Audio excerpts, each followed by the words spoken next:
This conference will now be recorded. So my name is Courtney Wimmers, and I'm the Outreach and Engagement Specialist at the Mid-Hudson Library System. And you've all come today to learn about social media best practices, so that's what we're going to talk about. I do really want to encourage, if you have questions, to put them in the chat.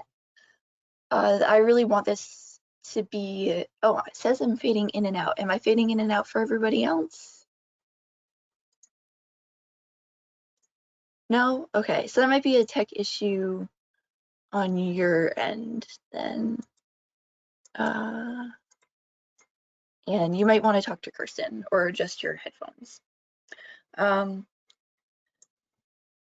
Okay, so social media best practices. I feel like all of us have kind of, either you were comfortable with social media before all this began and you just kind of feel overwhelmed because now it's the main way to communicate with a lot of your patrons, or you didn't really know a lot about social media before this began and now you feel like you're drowning. So I'm kind of hoping that this presentation today will help both those types of people. And like I said before, I really want to encourage you to ask questions. Don't feel ashamed about asking anything. If you have a question, somebody else is probably thinking it too.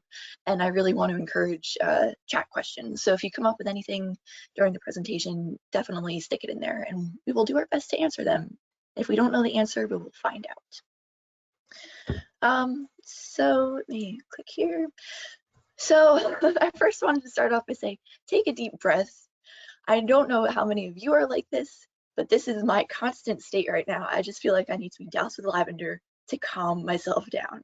And like I said, I feel like a lot of us were kind of taken off guard by this whole situation. And now social media is one of the main ways that we can communicate with our patrons.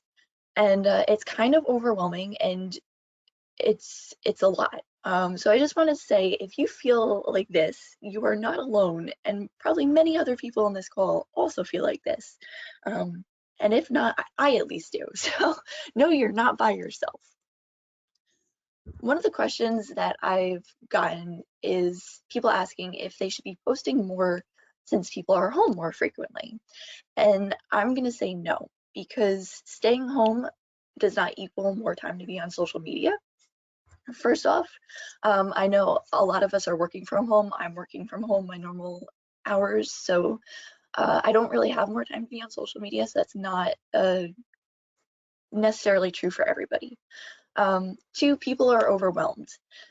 Your content, if you post 15 times a day on Facebook, people are just going to get overwhelmed by it, no matter how great the stuff is that you're posting. So it's important to not overwhelm people. People are already in kind of fragile emotional states already. And if they just see you posting all this stuff, they might get annoyed by it if they don't find it particularly helpful and just either unfollow you or stop seeing your posts or choose to like mute you. And then three, your content will get lost. We're not the only people that are feeling overwhelmed by this. A lot of small businesses and big businesses are feeling very nervous that now they have no contact with people besides the internet in a lot of cases, and they are also ramping up their posting efforts. So it's important to keep these in mind, that just because people are home does not necessarily mean that you should be posting more often, which seems kind of weird to think about because, like I said, this is the main way we talk to people now. Unless you're doing like the phone calls to senior patrons and whatnot. But so for these three reasons, I'd say to keep it at a normal level, whatever normal is for you. But having said that, how often should you be posting in terms of social media best practices? Facebook, it's recommended that you post 1 to 2 times daily, and if you do post 2 times, I would not do it within quick succession of one another. I would do it in the morning and then at night. Same thing with Instagram, you should only post 1 to 2 times daily. Anything else, if you post more often on Facebook or Instagram, your posts will get buried because the way those algorithms work is you do your first post, a lot of people will hopefully see it, and then for every post after that, Facebook shows it to less and less people. So if you do your 5th post that day, you're not going to get as many people to see it as if you just did it at a later date. Twitter is kind of weird and fast-paced, so they recommend 5 to 10 times daily. I read that the average lifespan for a tweet is about 15 minutes, which is kind of crazy. But it's really important to remember to not overwhelm your patrons with content and to be selective about what you're publishing. And we're going to talk about this a little bit more later. But really, the key right now is not to flood your patrons' feeds with stuff and overwhelm them. So again, these are just kind of general best practices that are accepted throughout businesses on social media. And I actually found this really interesting study where there was a business that did an experiment, and they used to post on Facebook a ton, and they actually saw their engagement and reach decrease. And then when they toned it back to 1 or 2 times daily, it picked back up again. So that's really important to remember that there's actually kind of unofficial research that has been done with these times and how often you should be posting. So that leads to the question, when is the best time to post on social media? And it really depends on your community and audience. Unfortunately, there is no universal magic time that just works for everybody, because if there was, everybody would be posting at that time, right? So how do you find this out? You can use analytics. So Facebook analytics are really cool. You can get to this on your Facebook business page that you have set up for your library. And if you haven't looked at this or haven't looked at this in a while, I highly recommend it. I look at Facebook analytics at least pretty often, at least once a week usually, just to check up and see if I'm still posting at the best times. But you can see this graph here. It has a list of times along the bottom, so you can see when the peak time is, where you have the most followers or fans, as Facebook calls it, online. So you know if you post during that time, your people are more likely to see it. So this is the Mid-Hudson Facebook analytics, what it looks like. So our peak time is about 8 o'clock in the morning, which is when we usually post our posts. If you haven't looked at this, I really strongly recommend it. It is very cool, and it gives you a ton of data that you can use to make good decisions about when to post your stuff and when more people will see it. So it also has this really cool feature along the top where if you hover over a day, it shows you the specific time graph for that day. So here I'm hovering over Tuesday, and you can see that maybe 9 o'clock on Tuesday might be a better time to post because more people are online then. So this is a really cool thing that you can use to actually like figure out some information about when you should be posting. So I see we have a question in the chat from Kim. Do personal pages have analytics also? I really wish they did. As far as I know, they do not. But I wish they would change that because I'd be really curious to see how many people are actually seeing my posts. But as far as I know, they don't. So you can also find analytics on Instagram. So you can get to this by going into like your settings tab and clicking the insights tool. They call it insights. I call it analytics. It's the same thing, but they have really cool information that you can look at, such as like the age range of your followers. So you can see that for this account, the age range generally tends to be 25 to 34 and then 35 to 44. And this can be really helpful to tell you who your audience is. So by looking at this, I know this account has an audience that tends to be between 25 and 34 and tends to be women. So this can really help you shape your posts and help you figure out what to post that would be most interesting to most of the people that follow you. You can also see the best time and days to post here. So they have a thing where you can click on individual days and see what time your followers are most active during. So you can see for this account, the best time to post would probably be sometime between 12 and 6 because most of the followers are active between those times. And then you can also see individual days of when the posts or people tend to be online more and engaging more for some reason. So for this account, it's very slightly Tuesday. And so this is all really helpful information that you can use. It's available, it's free, and you can use it to make informed decisions about when the best time is to post things. And if you have for some reason your followers are really active at 9 o'clock at night and you don't want to post things at 9 o'clock at night, I think Casey touched in the last webinar last Friday that there are scheduling apps that you can use. So you don't actually have to be online posting things at that time.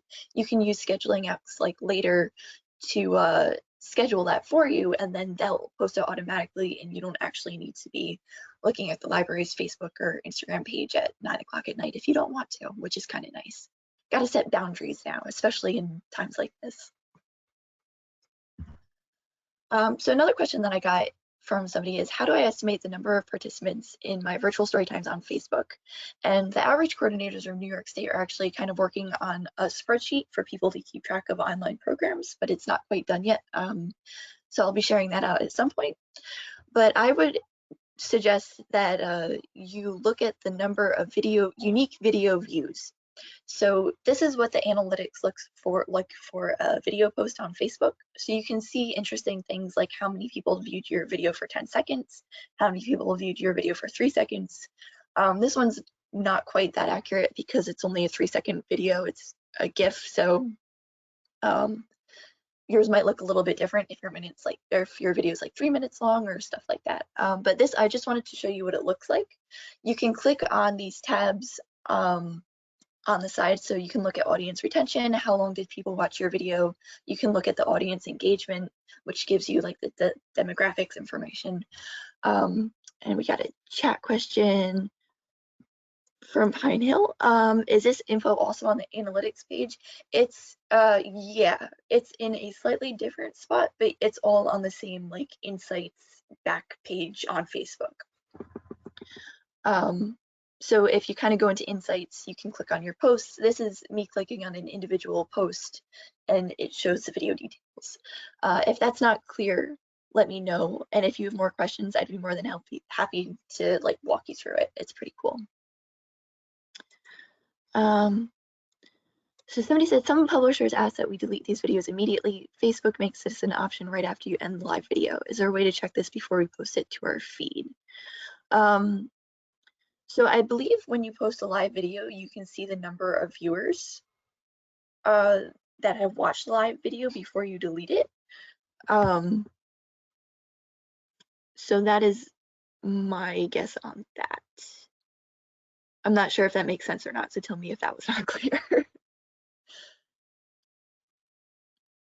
I think there should be a way for you to see the live video analytics. I'm not sure if it's in a different spot though, but I can find out because I'm not quite too sure on that.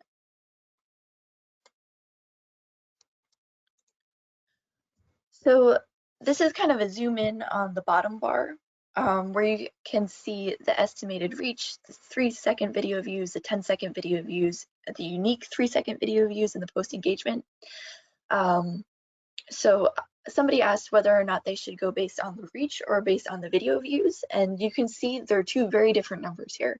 The estimated reach for this post was 236 people, but the estimated unique views were only 67.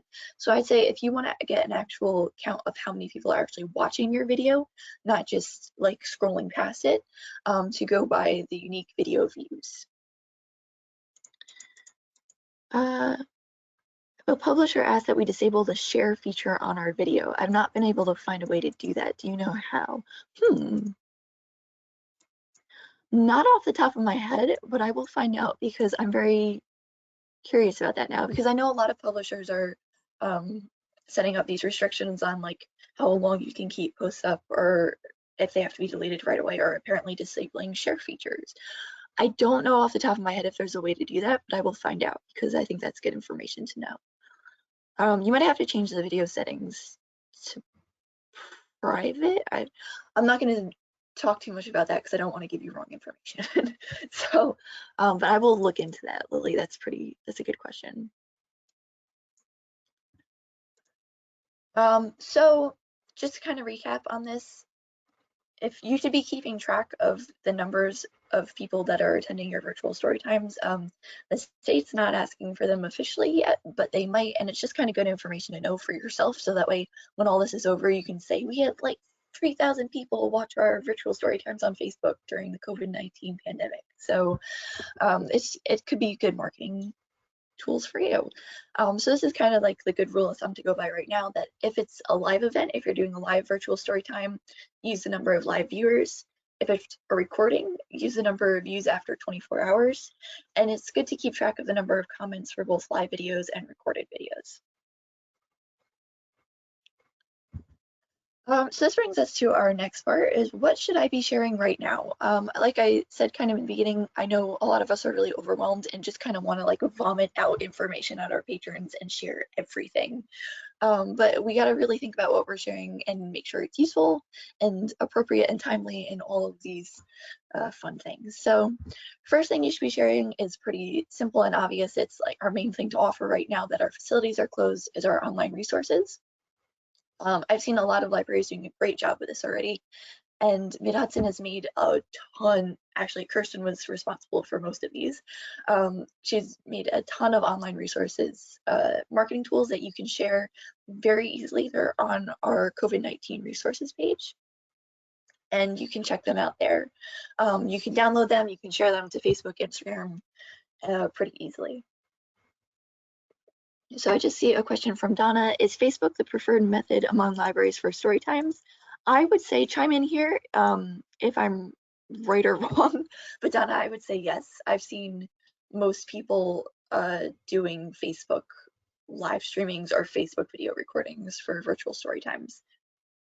I have seen some people dabbling with YouTube, but I think a lot of libraries don't have a YouTube page built up already.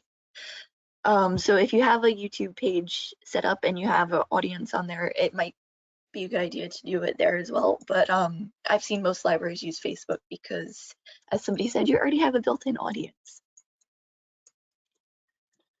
So I hope that helps.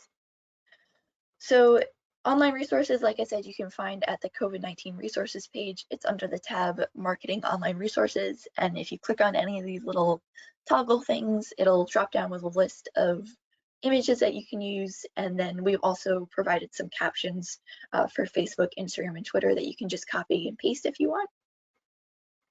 So we tried to make it as easy as possible, so you don't need to go nuts trying to make your own stuff. You can kind of take some of the stuff that we made.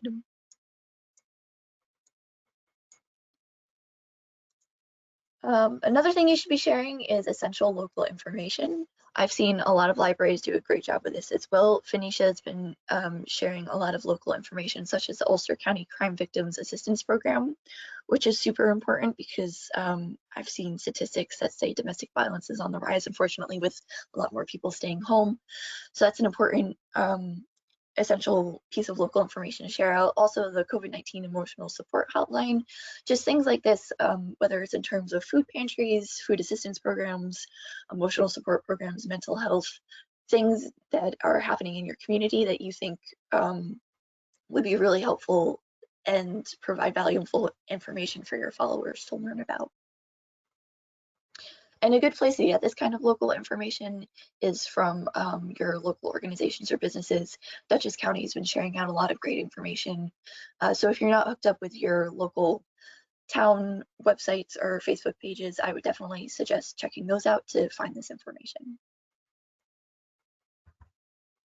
Census information. The census day is officially passed, but people can still fill it out. Our rate in New York, I haven't checked it today, but it's pretty low, especially compared to some other states. Some other states are kicking our butt, so I've been trying to share out census information a lot. You can share the United States Census has a lot of really good social media content that you can use. You don't need to create new things. And they've done a really good job of creating a great social media campaign for the census. So you can go on to their Facebook and Instagram pages and share their posts that they've created, or you can go onto their website and they have a whole marketing toolkit that you can use. They also have a really cool response rate map where you can actually zoom in by town or county or state. Like you can get pretty deep on it and see the percentage of people that have filled out the census and how many people have filled it out online, which is really interesting to watch. And I've been kind of checking it obsessively, seeing like which towns are going up, like who's doing the best, and where needs more work. So our regions, our system region is actually doing pretty well though, which is nice. Let's see, I have some questions. Liz says that having an individual account to create a watch party while doing a Facebook Live event on your institutional page helps boost reach. Ooh, that's a good tip. Thanks, Liz. How long can people go to fill out info? I forget the exact date, but I believe it's sometime in July. Kirsten, chime in if I'm wrong. You are not wrong. It is sometime in July, but actually they've just released information that they're going to be extending the census deadline. So Casey Conlon, who is really the person who knows so much about the census, you wouldn't even believe it. He's actually putting together some information for everybody about that updated timeline. Breaking news, you heard it here first. I didn't even know that, so thanks, Kirsten. So that's good to know. But even though people will have more time to fill it out, it's a really good thing to push now and just have people get it done, because we all know that it's so important for people to fill out. So you should be sharing online programs and events. There have been a ton of libraries doing an awesome job with this. Some of you may be on this webinar. I know Putnam Valley has been killing it on social media with their programs lately. This is an example of their Facebook Live Storytime program that they shared on Facebook. And I really liked this as an example because they have a really nice graphic where they have the story time. They have every Wednesday at 10:30 a.m. They have where you can find it and the age range. And then at the bottom, they have a little strip with all their contact information and where you can follow them on social media. So I thought this was a really good example of a really good Facebook post to promote an online event. So good job, guys. And the Desmond Fish Public Library has been doing things like library bingo. I've seen actually a lot of libraries do library bingo. So thumbs up to you if you're doing stuff like this. It's kind of like a passive program that your patrons can do at home, but it also promotes library resources. So it's a good mix of promoting the library and also giving patrons something kind of fun to do. So yeah, oh my God, bingo. I agree. This is like, I don't know who came up with this idea, but I thought it's a really good program and a good way to connect people with the stuff that we're offering. Oh, one set up for National Library Week. That's awesome. That's a good idea. If you don't have a plan for National Library Week, bingo might be the way to go. And so on top of online programs and events, it's also cool just to share some things that patrons can do online. I've seen like Disney is offering Imagineering classes that you can watch online. There's a lot of live concerts happening. And I haven't really seen it slow down, even though it's been like a month since everything has happened and we've kind of been in lockdown. And I kind of thought it would slow down by this point, but it hasn't, which is great. People are still enthusiastic about creating art and things for people to share online. So if you find any cool things like that, like live concerts, events, programs, things that are happening, feel free to share that on your Facebook page if you think your patrons would like it. It's kind of a way to get people to relax and de-stress and find little bits of fun and enjoyment in a challenging time. And you can also share some funny stuff. Funny stuff, one, tends to do well on Facebook and Instagram, and it can help your reach go up. People tend to share it a lot. And two, people just kind of need to laugh. So it's okay to share some funny stuff once in a while. If it's all you're sharing, that might be a problem because people also need information and to know about the census. But definitely don't be afraid to put up a cartoon or something funny to make people laugh every once in a while. It really shows the human element of the library and that there's somebody behind the social media account with a sense of humor. So it's definitely okay to post stuff like that. So I want to talk a little bit about what you should post on Facebook versus Instagram because it's kind of very different. Facebook things to post are videos and live videos, blog posts, curated content, links to things. Facebook is really helpful for sharing links because on Instagram you can't share links. It's super frustrating and I've hated that forever, but they want to cut down on spam, so they don't allow you to share links on Instagram. But so Facebook is really the place to share websites and things that you need to link to, like the census response rate map and things like that. Instagram is more for high quality photos, quotes, stories. It's all about the visual image. So Instagram posts should look pretty most of the time. Not everyone's going to be a winner. It's okay. But it's definitely important to think about. Facebook is more text based and Instagram is more image based. So just some things to keep in mind. Not every post that you post on Instagram may be a good post for Facebook and vice versa. Yes, Linktree for the win. So Linktree is a cool thing for those of you that don't know it, where you can post it in your profile description on Instagram and people can click on it, and then there's a list of links that people can click on from there. So there are kind of ways to get around it, which is helpful. I've seen real estate people use it a lot actually. But generally you can't share a link like in a caption or anything, and you could, but people can't click on it, so it wouldn't be very helpful.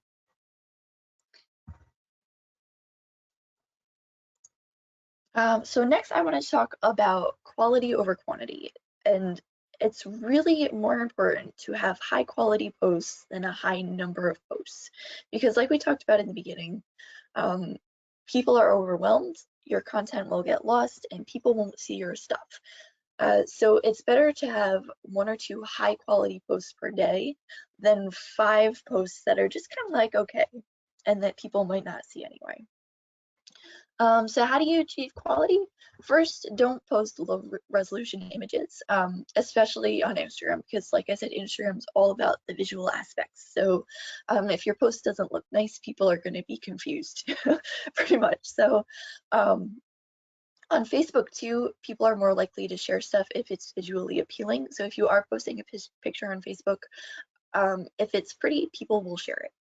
That's pretty much how it goes. So I'd much rather share a picture of the high resolution flower than the very low resolution flower. So that's just a simple thing to keep in mind. Facebook, I don't know if you've seen this before, but when you post a low quality image and you click on it, it'll kind of be like the image is very small and there's a big black space around it. So if you post something and then you click on it and it kind of looks like that, it doesn't take up the whole image space. You might want to either find a different image or see if you can find a larger version of the image to post, because it comes out as low quality and doesn't look very nice. Next is don't describe how to get to a link on your website in a Facebook post. I've seen a couple of organizations do this, and it really makes more work for people. So for example, on one hand, we have to access Overdrive, go to our website and click on online research to find it, versus visit the link to access thousands of free ebooks with your library card. So there's a couple of reasons for this, but the main one is people don't want to do extra work. People are lazy, and if they don't have a link to click on immediately, they're probably not going to take the extra time to go to your website and click on a bunch of stuff to find what they're looking for. So if you can make it a lot more user-friendly and just put the link right there so people can just click on it, they are more likely to click on it. Plus, if you put the link in a Facebook post, you can actually look in the analytics for that post and see how many people clicked on that link. So you can see if you did a good job getting them to pay attention or not, which is kind of hard sometimes. But this is just something that I've seen that I wanted to remind people to do. It's about kind of about like the user experience. If people have to do extra steps or extra work to get to the end result, they're less likely to do it. Next is to get creative with your graphics. So we're going to talk about some ways that you can get creative using Canva and different tools online, but you kind of want to make something that people can share that has information on it. So on one hand, we have an example of a STEAM project. So if people share this post, the main thing people are going to see is the picture. So the picture doesn't really explain what's going on in this case. So the one on the right kind of has more information. So it has a small picture, it has the name of the program, and then it has the challenge. So it's a lot more share friendly, I guess is the way that I would put it. If people share it, other people who see that post are more likely to understand what's going on and be interested in what's happening. So that's something to think about when you post a graphic. Make it look nice and make people want to share it. So another thing that I've seen, and this can kind of be a problem, especially with Storytime, is to make sure that if you're doing Storytime on Facebook Live, that your text isn't backwards. So this is an example. You can see in the image on the left that the text is backwards, and if you're doing Storytime, the book is backwards. So that's kind of confusing. But the image on the right, it's switched. So I did some research on this and how to fix this, and apparently there's a horizontal flip option that you can use, but for some reason, Facebook took it away from Android users. So if you have an Android phone, you don't have this option, which I have an Android phone and I was very confused about because I was like, everybody's saying it should be right here and it's not. But apparently Facebook decided Android people don't get this. If you have an iPhone, this should be there. So I'd say before you do a virtual story time, make sure that you do like a test run and make sure you figure out the best way for your camera to be facing so that way your book is not backwards. So I don't know how many of you have not used Canva. I know it's pretty popular among our libraries. And it's kind of funny once you start using it long enough, you can like recognize different graphics and stuff and be like, oh, I know where they made that. But Canva is a super awesome website. They've expanded into videos now, which is really cool. You can make some short videos on there. And they just make graphic design and creating original content super easy. So if you've not checked out Canva, I strongly recommend it. It's very simple to use. It's kind of fun to play around with stuff, and it can be super helpful to create original content and get creative with the graphics like we were talking about a little bit earlier. Another place for videos that I really like, which I talked about a little bit in the past, is Lumen 5. If you have not used Lumen 5, it is again very easy to use. Basically, this is an example of what the homepage or the video editing page looks like. So you can see on the side, I have the story option, which in this case is my text. I made this video for the Great Give Back, which was a while ago now, and coming up again, so stay tuned for that. But you can see I have my text here. Basically, they take the text and put it into the video for you, which is pretty cool. So if you did like a blog post on your website, you could copy and paste that here and just kind of modify it to fit the video. They have media that you can choose from, so you can choose from photos, videos, or you can upload your own photos or videos and put them into the video. They have music, which is not copyrighted, so you have access to it, and then you can change the style and format, so you can make the post specifically fit the Facebook format or Instagram format. It's very easy to use, it's free. I strongly recommend it. Again, it makes video editing very, very simple, and I don't like spending a lot of time editing things, even though I end up doing that anyway, but this makes it so you don't have to spend as much time as you would with other programs. So if you haven't checked out Lumen 5, it's really cool. Krista says that lynda.com has a Canva class and that they get access to lynda.com from NYPL. That's very cool. Krista, can you send me more information about that? Because that sounds very interesting and something that we might want to put on our resources page. So places to find free image, both Canva and Lumen 5 have free images that you can use on their websites, but you can also look at different places like Unsplash. This is where I get most of my free images, just because Unsplash is very picky about like the quality of photos that they allow on their site. I've tried uploading photos before and they're like, no, I'm sorry, it's not good enough. And I'm like, all right, that's cool. But they kind of do a really good job of curating high quality images. So I use Unsplash a lot. And you can either take these images and just post them like on Instagram or something, or you can use them as part of a graphic that you design in Canva. And you can get really creative with this.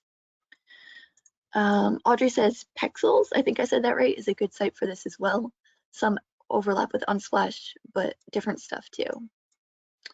And Liz says she uses Pixabay, which is next.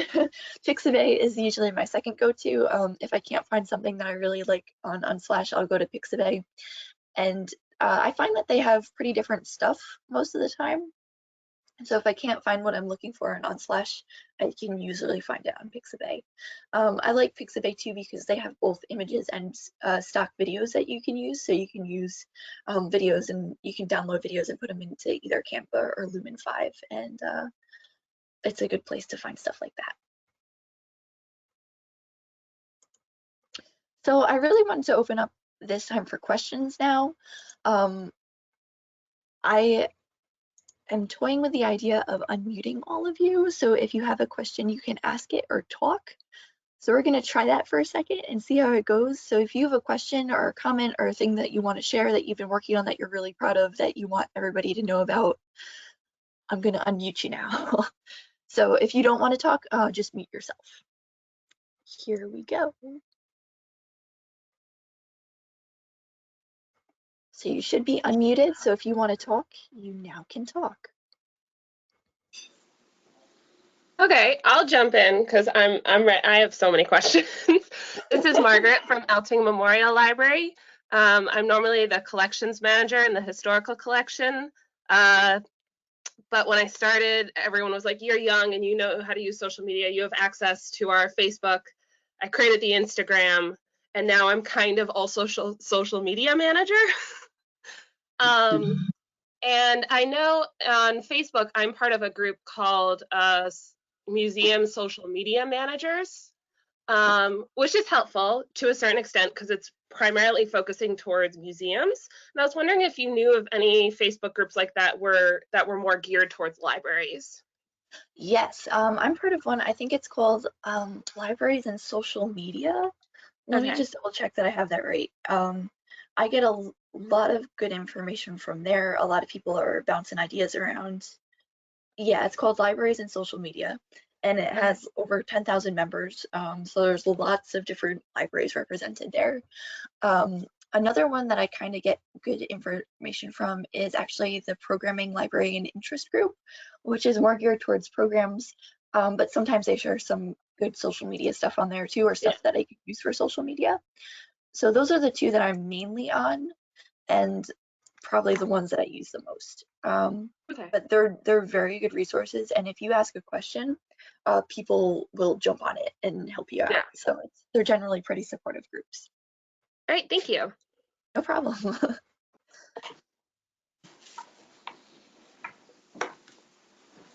Does anybody else have a question or would like to say something?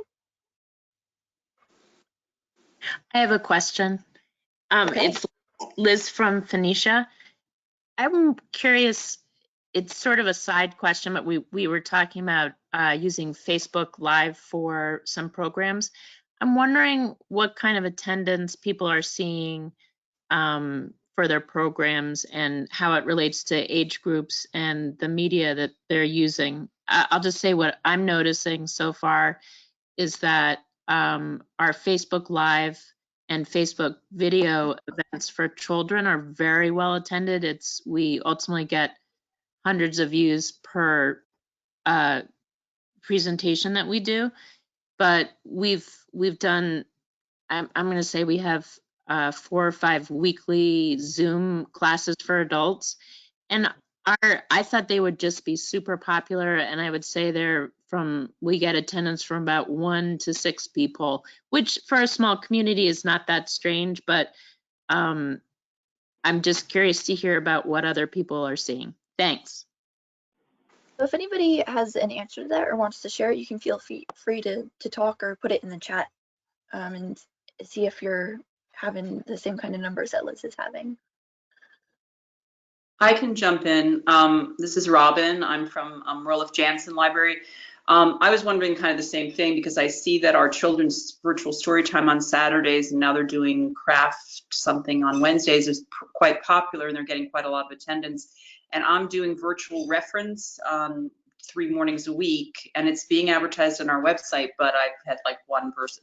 I dragged one person that I was talking to on the phone into my virtual reference Zoom meeting, but And then I had one other man who I had kind of made a date with to meet him on that Monday. But other than that, I haven't had anybody come. So I kind of am seeing the same thing.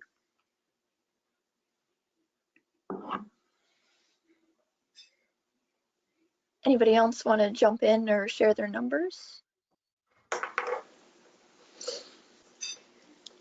Courtney, do you have, sorry. Oh, go ahead. Do you have ideas for us about, why that might be, whether Zoom is just too complicated for people, or is Facebook just more user-friendly, I kind of think it is, but what's your feeling? I don't think Zoom is too complicated, especially because I know a lot of people have been using it. There's been a very steep learning curve with people learning how to use it for work. Mm-hmm. So I don't think it's too complicated. I think I don't have a good answer for this. I'm sure the children's programs are being more well attended because parents are really looking for things to do with their children. But I think adults might just not be looking for, I don't know, or maybe they're just not looking on Facebook for stuff to do. They might just be keeping themselves busy. Can I jump in? This is Margaret again. Yeah, go for it. In talking to my parents, my dad is a board president for a local organization. My mom is doing a lot of volunteer projects.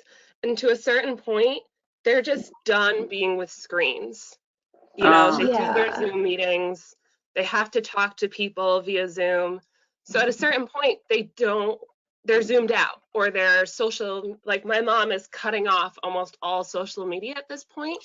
And I think as much as we want to be helping people and providing them with resources and programs and all this, we also have to gauge how much people might be either screened out or social media out at this point. I know I've been trying to make an effort to not be on social media, which is hard because I am the person running social media, but I think it's something to take into consideration. And it's not that we should stop offering these things. It's just, I don't want to be on social media all the time. So I can kind of understand why patrons maybe would want to be taking a break. I think that's and I don't think it hurts to ask them. That's another thing. I think that's a really good point, because I know my relaxation has been cross-stitching in books and not looking at my phone. So that is a very good point. I believe one library in Casey's webinar last week, or was it, maybe it was the first webinar that I did. It's all a blur. They said they were doing evaluations and like kind of asking their patrons what they wanted. So maybe just like putting it out there and asking your adult patrons, like, what would you be interested in coming to, might be a good way to do it. So that way you're not just kind of throwing stuff out there and hoping it sticks, and you ensure that people are interested enough that they would spend some time looking at the screen to do it. So maybe I think you could just do like a Facebook poll and give them a couple options and get some answers that way. So let me see, we have some. Hi. I just wanted to follow up in terms, this is Liz and Phoenicia again. We're doing our reference help via the telephone because it felt like that was going to be more helpful, and that people, the same issue of like too much time. So, and it's just easier for our rural community for people just to receive librarian help that way. If that helps, that's kind of been, we don't have set hours, just leave a message on our phone and then a librarian will call them back, and everyone's always home, so it's been easy. Just as a suggestion that the phone is still a good way to talk to patrons at least in our community. That's a really good point, Liz. I know a lot of libraries have been calling elderly patrons, and it's definitely still a good touch point, and people might actually appreciate a phone call now, because I know I've definitely been talking to my family members on the phone a lot more than I've been a very long time. So that could definitely still be good. But I see a lot of comments here where a lot of people are definitely having the same problem. Carrie said that she put out a craft video tutorial on Facebook on Monday and emailed her crafters, 39 of them, and put out a flyer, and only one person responded, and even direct communication isn't working. So this is definitely, it seems like a pretty widespread issue. So Yeah. Amy says that she speaks on the phone daily or every other day with several people, mostly teenagers with intellectual disabilities who need the engagement on their daily schedules.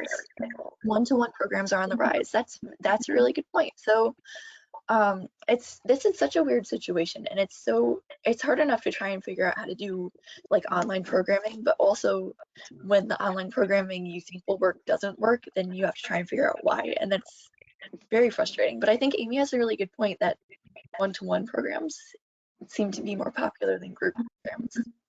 Mm-hmm. Maybe because people have more control over when that can be scheduled. I'm not really sure. But for all of you that have spoken up on this and voiced your thoughts on this, from the trend I'm seeing in the chat and what people are saying, this is definitely a widespread thing, and it's not just your library. So don't feel like you're doing something wrong. It seems to be a general trend. I was just going to add that our library is calling our seniors, and I have to say it is the most effective thing I've seen us do so far. And most people are very, very appreciative of us calling. I do tend to do, I guess, the wrong thing from what you've been telling us. I tell them to go to the website and look for all these various wonderful resources we're offering. So I don't know if that's, maybe that's just kind of overwhelms them or what, but. Well, I think if you're doing it over the phone, I think that's totally fine, because how else are you going to tell them, right? So I think if you're telling them over the phone, that's spot on and what you should be doing. Okay. So Pine Hill Library says, I don't think our concern at this point should be if we are happy with the outcome, but how we can help people. That's true. That is a very good point. And I see a lot of people who are calling people. Krista says we are calling people that have not opened our emails on the assumption that they don't know what we're offering right now. That's interesting. So not necessarily seniors. That's pretty cool. And you can probably see that information in like the email analytics, like constant contact. I'm pretty sure it's like a way that you can see where people didn't open your email. So that's very interesting. So I don't think that there's any really good answers on how to get adults more interested in virtual programming yet, just because this is still so new. But I think we've definitely identified that there's a trend where people aren't as interested as we had hoped they would be. Yvonne says, our library is also using this time to create YouTube videos to help build up our stagnant channel. We went from no subscribers to over 45 in a week. That's pretty cool. So that makes a really good point, actually, though, is if you weren't really active on social media before, you kind of have a disadvantage, because people that were active on social media kind of are already built up the audience and have the communication pathway open. And if you don't have that, you're like climbing uphill twice as hard as everybody else. I know your hill is twice as steep. I don't have a good analogy, but it's twice as hard for you. So if that's something that you're struggling with, don't feel bad, just keep working on it, because building up an audience just takes time. But that's really good, Yvonne, that you're taking the time to do that, and it's working. You're building your audience. Lily says that they've boosted their Facebook page and have picked up a lot of new followers. That's really great. And I think that that's definitely something that we can kind of take advantage with right now, is this is kind of our main way to talk to patrons online. We might as well take advantage of it and kind of connect with more people. So Audrey says we kept our weekly programming newsletter going so people can still expect that in their email inboxes and look to that to find out what we're doing virtually. That is a really good point. I've noticed actually a pretty good amount of libraries doing this, where they're still sending out their email newsletters, but they're promoting things like the census, a different online resource each week, any online programs that they do have. So that's a really good point, that if you're normally doing a weekly programming newsletter, to keep that going. and to just promote different things now, promote what you're doing, what's available, instead of all like the in-library programs. Because there's definitely a lot to share. Things are changing so fast that even if you promote some online resources plus some local helpful information, such as the emotional support hotline or food pantry information, that can be super helpful.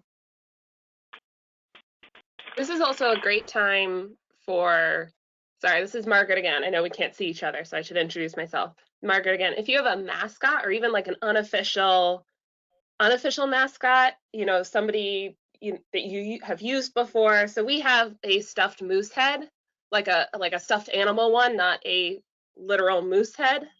And we had kind of slowly started putting him in displays and talking about him online. And we're lucky in that we have a historical collection that is housed in our library, which I have access to. So I've been photoshopping him into pictures, and people have liked that. They think it's really funny, and it's a way to show off old new palts and create content and also promote our history collection. And if you have anything like that, people really like that. They like the lightheartedness and the info being tied together. That is a super good point. And I think Amy said that she has seen your moose out and about. So yes, that's really cool. McMoose face. That's a really good idea, and that's kind of like creative and out of the box, and it's a good way to tie something fun in with promoting your library collection. So I think that's a great idea. Kathy says, I'm wondering about how to support our community members who are trying to work from home while also suddenly homeschooling their kids. Has anyone engaged on that topic via social media? I think other people can jump in here, but I think one of the most useful things that I've seen libraries do is schedule children's events for certain times. Like the example that I used of the Putnam Valley Library, every Wednesday, I think it was Wednesday at 10:30, they have their story time. So I think not just having programs like randomly or inconsistently, but keeping to a schedule so that way parents know at this time I can put the kid in front of the computer and they can get some early literacy and reading in virtual story time and all this stuff. I think that can be super helpful because I think I cannot speak from my own experience because I do not have children, but I think one thing that I've seen is that people are trying really hard to stick to routine and keep structure. So that could be something. Amy says that we're doing a weekly It's Okay blog post and corresponding social media stuff, and the topic is on the list. Anybody else want to jump in on this topic?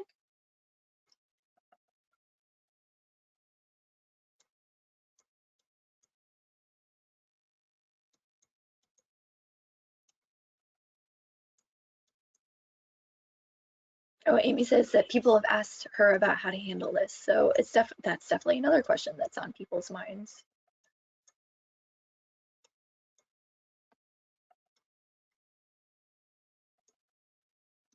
So someone says that they've created a parent network group inviting parents to share information, but also just to talk. That's a great idea. You can create groups on your Facebook page, and that's a great idea actually. That's because you're giving the parents a place where they can share information and talk and probably commiserate together. That's very good. Taylor says that she agrees that a weekly program at a set date seems to get better attended even at normal times. That's very true.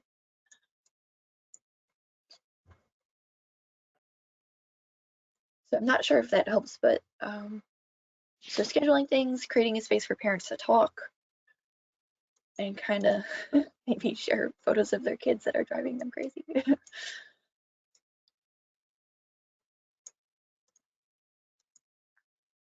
So we're almost out of our scheduled time. So is there anything else that anybody wants to talk about or chat or share? I have another question. No, you go for it. I've already asked. I've talked a whole lot. Okay, this is Brian from Grinnell Library. I do the Twitter, the YouTube, and the Instagram. and I'm trying to find out, I'm having a problem with Twitter postings that aren't depressing. That makes a whole lot of sense. Yeah. So I don't know what the balance should be because everything on the feed is death totals and number of sick people in the area. Mhm. And I don't want to be the depressing library, but I want to inform people, but also not be miserable. I think that's a kind of a hard balance to find right now because you want to share Yes. important information, but like you said, you don't want to be depressing all the time. So I think you have to kind of balance out your posts. Is if you share something that's kind of depressing, you follow it up with something kind of funny, like the Waldo social distancing thing. So I think you kind of have to strike a balance between um, acknowledging the gravity and seriousness of the situation that we're all in right now, but also kind of being there to lift up people's spirits, which is really difficult because there's so much negative information and it's really easy to just kind of get buried and think that everything's awful. But it's I think you by finding the right balance and posting a mix of serious topics plus a little bit more lighthearted topics combined with the tone that you use on Twitter, um, I think that would help you find a balance. But I think that's a definite problem I that also don't other want to be, libraries are having too. I don't want Hi, to be, this is, oh, oops, go, sorry. I after was you. just gonna say, this is Deborah from the Cleric Library, and we've been doing that with our emails. We've been posting all the really important, pertinent information, but at the end of each email, we've also been posting it to tie in with National Poetry Month. We've been having ending the emails with an uplifting poem, and we've gotten a lot of good feedback about that. That it was something that people were happy to see because it just made their day. So I don't know if that's helpful. I do like that. I just don't want to seem insensitive by posting like jokes or funny things on Twitter while all the information is out there. So I don't know the balance I'm supposed to be taking. I think you shouldn't feel bad about posting things that are a little bit more lighthearted. Like obviously, don't post like a meme or something that's gonna offend people. Right. But I don't think you should feel bad about doing that. I think people are really looking for that right now because there is so much negative information. Um, People really appreciate the lighthearted stuff a little bit more. Like I don't know, has anybody seen the Some Good News YouTube videos that have been going around with John Krasinski? Mhm. Um, Yes. People those, love when we share that. yeah, that's like the stuff that people kind of really need right now. Like I've cried watching every single one of those, it like happy crying. So I think sharing stuff like that are things people are looking for positive things right now. So I don't think you should feel bad about posting things that are a little bit more positive or upbeat just because everybody else is being negative and depressing. Because I think that people really need it right now. Okay, thank you. No problem. We got 2 minutes left, so is there anybody else that wants to chime in? I have come up with another question, but if people have questions they haven't asked, they should go ahead.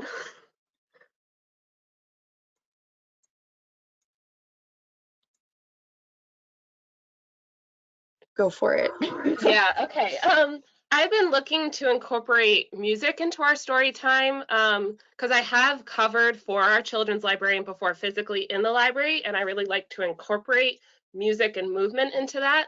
But one of the things I'm worried about, because all these publishing companies are releasing their guidelines so we don't infringe upon copyright. Has anyone experimented with that, doing music? Because I have a whole list of stuff that I am 98% sure is public domain, but I also have a lot of stuff that I know from growing up or that my dad knows because he's a musician. And I don't necessarily want to get in trouble, but I also am like, I want to share fun, lighthearted stuff that people can learn and take home and take with them forward from this point. And I wondered if anyone had experimented with that or had any information about that. So let me Okay, see. Amy says this is that she's Ginny. been doing. Oh, go ahead. Go ahead. This is Ginny from Howland Library. Hello. Just for instance, hi. I use a lot of Suki Malloy's music, and I contacted her. A lot of these people are on Facebook, so I follow her, and I asked her right on Facebook if I could use her songs, and she gave me permission and was delighted, like, to have it them used. So if you have any particular, people that you would like to use and they're on Facebook, you can ask them right there, and they're usually happy. And you probably may know, but also public domain, any of the older songs or tunes that you change words to, you're allowed to use. So I just wanted to mention that. Yeah, I know Amy, some people have emailed Rafi and he's been giving permission. So, and that's, half of the children's section of Rise Up Singing is Rafi. So, Right. Amy chimed in with a comment that she's been doing music and singing in her storytime videos, and that she's purposely choosing stuff that's out of copyright. And she said they do an All Abilities teen dance party, and she compiles a playlist on YouTube for the program and then emails the link to that playlist with the link for the Zoom meeting. So then each participant is playing the songs on their own computer from videos on YouTube, so her library isn't responsible for any copyright issues, which is a cool workaround. yeah. But I would say definitely public domain is probably the safest way to go. Yeah. And we are at 11:02, so I want to be respectful of everybody's time, and thank you so much for attending and for all your great questions and comments. I hope this was helpful. If you have any further questions, and you definitely feel free to email me, reach out. I love talking about this stuff, so I will talk about this all day. And take care. Thanks for coming. Thank you so much. Thank you. Thank you.